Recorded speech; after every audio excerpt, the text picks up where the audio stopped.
Hello everyone, welcome back to our চ্যানেলে অর্ঘদীপ বর্ষাক ব্লগে সবাইকে সুস্বাগতম। আমি অর্ঘদীপ চলে আসলাম আরও একটা সুন্দর রান্নার রেসিপি নিয়ে তোমাদের মাঝে শেয়ার করতে। তো আজকে রান্না হবে হচ্ছে, দেখতে থাকো কি রান্না হচ্ছে। জিরে আদা বাটা দিয়ে রুই মাছের পাতলা ঝোল রান্না হবে। তার সাথে কিন্তু অনেক সবজিও যাবে। কি কি সবজি যাচ্ছে তো তোমরা একটু দেখে নাও।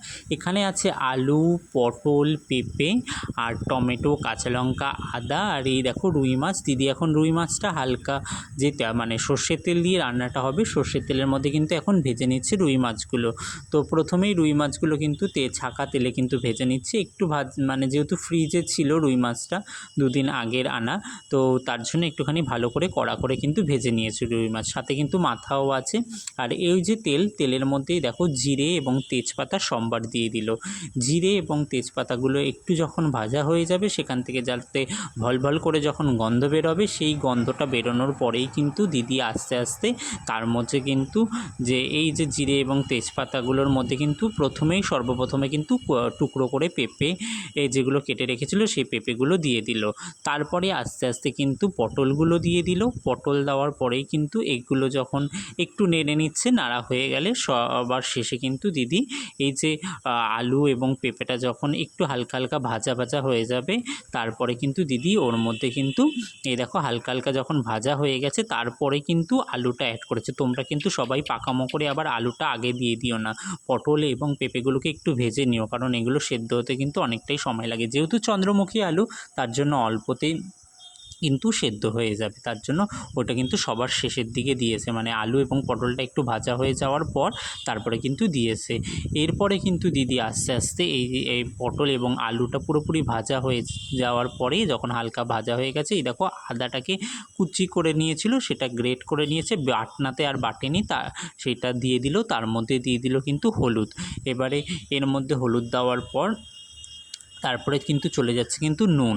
এই নুন এবং হলুদ এইটা কিন্তু রান্নার টেস্টটাকে কিন্তু অনেকটাই সুন্দর। বলে না যে তোর কত গুণ নেই, নুন খেয়ে গুণ গাস, কত প্রবাদ বাক্য আছে, তাই না বলো? নুন একটা হচ্ছে যদি একটু কম হয়, তাহলে যেরকম তরকারি কিন্তু বেস্বাদ লাগে, আবার যদি নুনটা পরিমাণ মতন হয়, তার কিন্তু আলাদা একটা তরকারিতে স্বাদ এনে দেয়।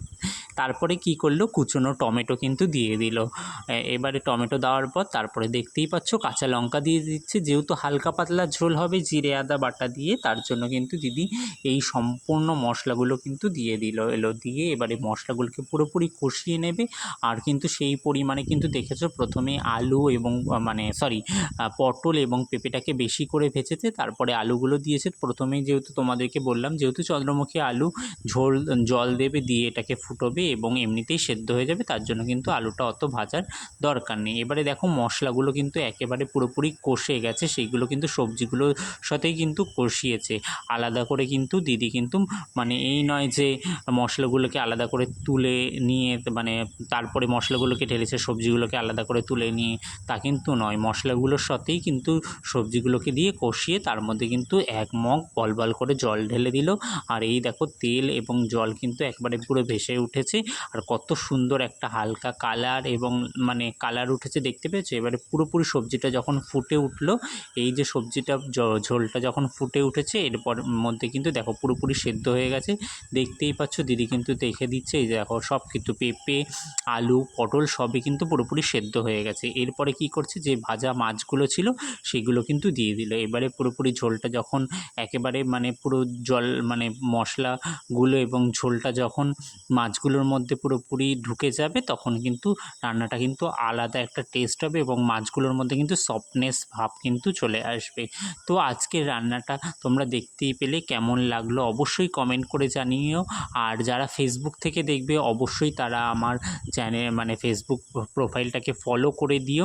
আর যারা ইউটিউব থেকে দেখবে, অবশ্যই কিন্তু সাবস্ক্রাইব করে পাশে থেকো। আর যদি ভালো লাগে তাহলে একটা লাইক, একটা কমেন্ট, একটা শেয়ার করে পাশে থেকো। আর দেখতেই পাচ্ছ ঝোলটা ফোটানোর পর কত সুন্দর হয়েছে।